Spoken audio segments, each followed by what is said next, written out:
एक दिन सिद्धार्थ ने अपने सारथी छंदक को नगर भ्रमण के लिए चलने को कहा। छंदक ने तुरंत राजकुमार के प्रिय घोड़े कंधक को तैयार किया। उस पर राजकुमार को सवार कराकर वो नगर भ्रमण के लिए चल पड़ा। राजा शुद्धोधन ने ऐसा प्रबंध कराया था कि राजकुमार को मार्ग में कोई करुणाजनक दृश्य दिखाई न दे, ताकि उसके मन में विरक्ति की भावना उत्पन्न न हो। जिस मार्ग से उन्हें जाना था उसे स्वच्छ करके सजाया गया था। उस मार्ग पर दोनों ओर सुंदर सुंदर लड़के लड़कियां खड़े थे। जब सिद्धार्थ उनके पास से गुजरते तो वे उन पर फूल बरसाते। कहीं दुख या कष्ट का नाम भी दिखाई नहीं दे रहा था। राजकुमार सिद्धार्थ भी उस समय प्रसन्न दिखाई दे रहे थे। एकाएक उनकी दृष्टि कहीं दूर उठ गई। एक झुकी हुई कमर वाला वृद्ध व्यक्ति उन्हीं की ओर चला आ रहा था। उसका मुंह झुर्रियों से भरा हुआ था, आंखें अंदर को धंसी हुई थी, हाथ पैर कांप रहे थे। वो लाठी का सहारा लेकर बड़ी मुश्किल से चल पा रहा था। जरा उधर देखो, छंदक सिद्धार्थ ने उस वृद्ध की ओर संकेत करते हुए कहा, उस आदमी की ओर जिसकी कमर झुकी हुई है। मुझे बताओ कि उसे क्या हो गया है? वो इतना सुंदर क्यों है? वो ठीक से चल क्यों नहीं पा रहा? राजकुमार, छंदक ने उत्तर दिया, वो व्यक्ति बूढ़ा हो गया है। उसकी आयु अधिक हो गई है। अधिक आयु हो जाने पर व्यक्ति ऐसा ही हो जाता है। तो क्या आयु अधिक हो जाने पर मैं और यशोधरा भी ऐसे ही हो जाएंगे? सिद्धार्थ ने चिंतित स्वर में पूछा, हम भी बूढ़े हो जाएंगे? हम भी असुंदर हो जाएंगे? हम भी ठीक से नहीं चल पाएंगे? सच यही है राजकुमार, छंदक ने उत्तर दिया, ऐसा सभी के साथ होता है। बूढ़ा हो जाने पर मनुष्य की यही दिशा होती है। शरीर इसी प्रकार कमजोर और असुंदर हो जाता है। सिद्धार्थ की सारी प्रसन्नता छू मंतर हो गई। उन्होंने छंदक को महल लौट चलने की आज्ञा दी। जब सिद्धार्थ अपने महल पहुंचे तो उन्होंने यशोधरा को अपनी प्रतीक्षा करते हुए पाया। उन्हें उदास देखकर यशोधरा ने पूछा, क्या बात है स्वामी, क्या आप थक गए हैं? नहीं यशोधरा, सिद्धार्थ ने एक लंबी सांस लेकर उत्तर दिया, मैं थका हुआ नहीं हूँ। बात ये है कि आज मैंने एक ऐसे व्यक्ति को देखा जो बहुत कमजोर था। उसका पूरा शरीर कांप रहा था, उसकी आंखें झुकी हुई थी और वो असुंदर हो गया था। छंदक कहता है, वो बुढ़ हो चुका है। बूढ़ा हो जाने पर ऐसा ही होता है। ये देखकर मेरा मन उदास हो गया। इस प्रकार तो मेरी दिशा भी आगे चलकर ऐसी ही हो जाएगी। आप व्यर्थ ही दुखी हो रहे हैं। यशोधरा ने कहा, छोड़िए इस बात को, आप अपने मनोरंजन कक्ष में जाइए। पिताजी ने आपके मनोरंजन के लिए खास नर्तकी और गायिका को बुलाया है। आप वहां जाकर मनोरंजन कीजिए, आपकी सारी उदासी दूर हो जाएगी। यशोधरा की बात मानकर सिद्धार्थ मनोरंजन कक्ष में चले गए। वहां नर्तकी और गायिका ने अपनी कला का भरपूर प्रदर्शन किया। उन्होंने सिद्धार्थ की उदासी को दूर करने का पूरा प्रयास किया, लेकिन सिद्धार्थ की उदासी दूर न हुई। उनकी आंखों के सामने रह रहकर वही वृद्ध व्यक्ति घूम रहा था जिसे उसने मार्ग में देखा था। वो बार बार यह सोच रहा था कि क्या बूढ़ा होने से बचने का कोई उपाय नहीं है। कुछ दिनों बाद अचानक सिद्धार्थ ने पुनः भ्रमण की इच्छा व्यक्त की। इस बार छंदक एक रथ सजाकर ले आया। रथ पर सवार होकर सिद्धार्थ पुनः नगर की ओर भ्रमण की ओर चल पड़े। इस बार छंदक पूरा प्रयास कर रहा था कि राजकुमार को कोई करुणाजनक दृश्य दिखाई न दे, लेकिन जो होना होता है वो होकर ही रहता है। मार्ग में सिद्धार्थ को एक रोगी व्यक्ति दिखाई दिया। वह रोग के कारण कराह रहा था। सिद्धार्थ ने तत्काल रथ रुकवाया और छंदक से पूछा, इसे क्या हो गया है? यह इस प्रकार कराह क्यों रहा है? राजकुमार, छंदक ने उत्तर दिया, इसे रोग ने घेर रखा है। ये रोग के कष्ट को सहन नहीं कर पा रहा, इसी कारण कराह रहा है। परंतु इसे रोग ने क्यों घेर लिया? सिद्धार्थ ने आश्चर्य से पूछा। छंदक ने उत्तर दिया, रोग तो बड़े बड़े स्वस्थ व्यक्तियों को भी घेर लेता है, उन्हें भी रुला देता है। इसमें आश्चर्य की कोई बात नहीं है। अपने जीवन काल में कोई न कोई रोग लगभग प्रत्येक व्यक्ति को हो जाता है। ओह, सिद्धार्थ बड़बड़ाए, तो रोग भी मनुष्य को कष्ट पहुंचाते हैं। इनसे भी मनुष्य नहीं बच सकता, मैं भी नहीं बच सकूंगा। जब मुझे भी कोई रोग हो जाएगा तो मैं इसी तरह दर्द से कराहूंगा। छंदक ने रथ को आगे बढ़ाया। थोड़ा आगे चलने पर सिद्धार्थ को एक शव यात्रा जाती हुई दिखाई दी। उन्होंने पुनः छंदक से प्रश्न किया, ये कैसा दृश्य है? 4 व्यक्ति अपने कंधों पर किसे लेकर जा रहे हैं? इनके पीछे कुछ लोग रोते हुए क्यों जा रहे हैं? राजकुमार, छंदक ने उत्तर दिया, यह व्यक्ति मर गया है।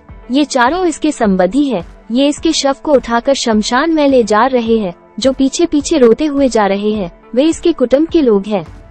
शमशान में इस मृतक शरीर को जला दिया जाएगा। यह व्यक्ति मर क्यों गया? सिद्धार्थ ने अगला प्रश्न किया। छंदक ने कहा, मृत्यु इस संसार का एक अटल सत्य है। मृत्यु ने आज तक किसी को नहीं छोड़ा। कोई भी व्यक्ति किसी भी समय मर सकता है। ये सुनकर सिद्धार्थ का दिमाग घूम गया। वो ठंडी सांस लेकर सोचने लगे, क्या इसी को जीवन कहते हैं, जिसमें मनुष्य को तरह तरह के रोग घेर लेते हैं, जिसमें कभी भी मृत्यु का आगमन हो सकता है। मनुष्य जब बूढ़ा हो जाता है तो वो दुर्बल और असहाय हो जाता है। उसके शरीर को जलाकर भस्म कर दिया जाता है। क्या जीवन के इन भयानक दुखों से छुटकारा नहीं मिल सकता? इसका कोई तो उपाय होगा। सिद्धार्थ मन ही मन ऐसा सोच रहे थे कि तभी उन्हें एक सन्यासी दिखाई दिया। उसने भगवा वेश धारण कर रखा था। साधना और तपस्या के कारण उसका मुखमंडल चमक रहा था। उसके होंठ मुस्कुरा रहे थे। सिद्धार्थ को वो संसार का सबसे प्रसन्न व्यक्ति दिखाई दिया। उन्होंने पूछा, छंदक, ये स्वस्थ और तेजस्वी व्यक्ति कौन है? छंदक ने उत्तर दिया, यह एक सन्यासी है। इसने संसार के सभी सुख त्याग रखे हैं। इसने संयम द्वारा अपनी इंद्रियों को वश में कर रखा है। यह अपने ईश्वर की तपस्या साधना करता है, इसलिए ये स्वस्थ, निरोग व सुंदर है। तपस्या के कारण ही इसका मुखमंडल चमक रहा है। सिद्धार्थ को जैसे अपने सभी प्रश्नों के उत्तर मिल गए। वो एकदम शांत हो गए। उस सन्यासी के दर्शन मात्र से ही उसके मन का सारा क्लेश दूर हो गया। उसने मन ही मन सोचा, रोग, बुढ़ापा तथा जन्म मरण के कष्ट से छुटकारा पाने का उपाय संयम, त्याग तथा तपस्या है। जीवन का सार सत्य की खोज करना है। संसार के सभी सुख नकली है। मैं अब इन झूठे सुखों में नहीं फंसूंगा। मैं उस तेजस्वी सन्यासी की तरह बनूंगा। रथ अपने पूरे वेग से दौड़ता रहा और उससे भी अधिक वेग से दौड़ता रहा सिद्धार्थ का मन। उसे बार बार उस सन्यासी का ध्यान आता था। उनके मन में विरक्ति की भावना बती ही जा रही थी। जब सिद्धार्थ राजमहल में लौटे तो उन्हें एक शुभ समाचार मिला। यशोधरा ने स्वस्थ व सुंदर पुत्र को जन्म दिया था। दास दासियों ने सिद्धार्थ को घेर लिया और उन्हें बधाइयां देने लगी। उन्हें यह आशा थी कि सिद्धार्थ से उन्हें पुरस्कार मिलेगा, लेकिन सिद्धार्थ पर इस शुभ सूचना का कोई प्रभाव दिखाई न दिया। चारों ओर हर्ष का सागर लहरा रहा था। पूरे राजमहल में बधाइयों के स्वर गूंज रहे थे। वहाँ राजा शुद्धोधन व रानी प्रजावती तो प्रसन्नता से पागल हुए जा रहे थे। वे बधाई देने वाले को मुंह मांगा पुरस्कार दे रहे थे। कपिलवस्तु में नए राजकुमार के जन्म लेने के उपलक्ष्य में नाच गाने व उत्सव होने लगे, लेकिन सिद्धार्थ को उनमें कोई रुचि न थी। वो उदास अपने भवन में घूम रहे थे। उनके मन में संघर्ष चल रहा था। वे किसी भी उत्सव में सम्मिलित नहीं हुए।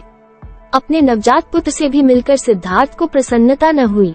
उनका मन सब कुछ त्याग कर शांति व सत्य की खोज करना चाहता था।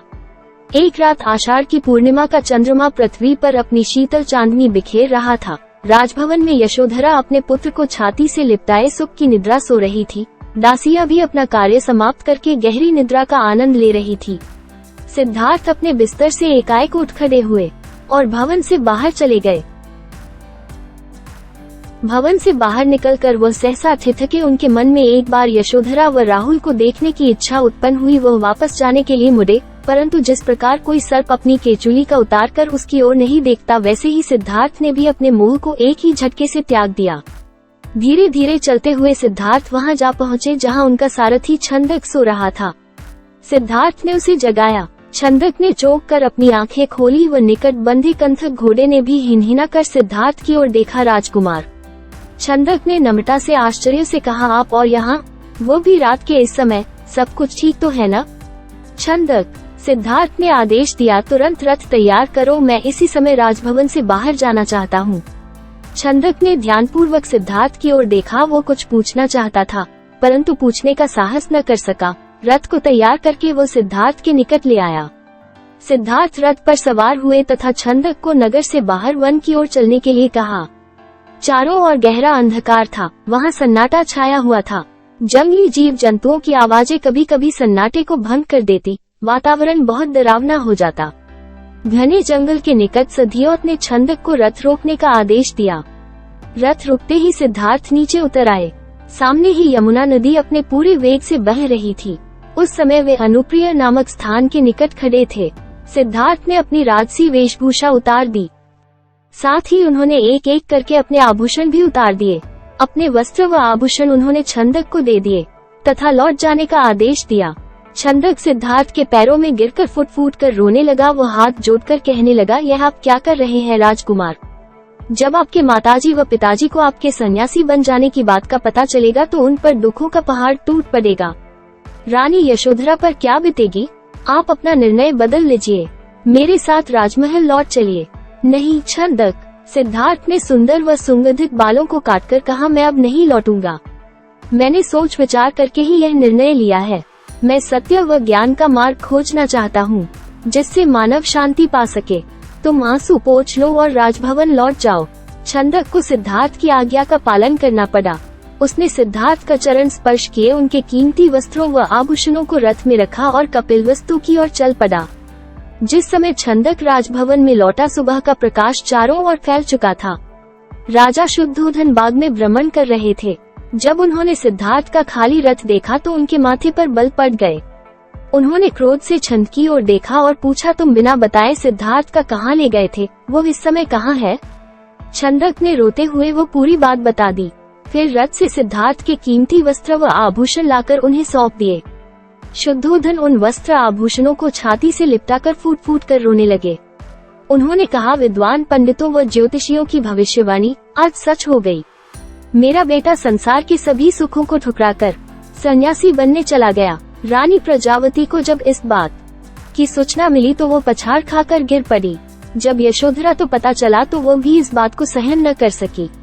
वो विलाप करने लगी, है स्वामी, तुम बिना कहे ही घर छोड़कर चले गए। मुझसे कम से कम एक बार मिल तो लेते। क्या मैं इस योग्य भी गए? मुझसे कम से कम एक बार मिल तो लेते। क्या मैं इस योग्य भी नहीं थी? क्या तुम्हें अपने छोटे से पुत्र का भी धन नहीं आया? कम से कम उससे तो मिलकर जाते। इसके बाद यशोधरा ने भी राजसी वेशभूषा उतार फेंकी। केवल सुहाग चिन्हों को छोड़कर उसने सभी आभूषणों का त्याग कर दिया।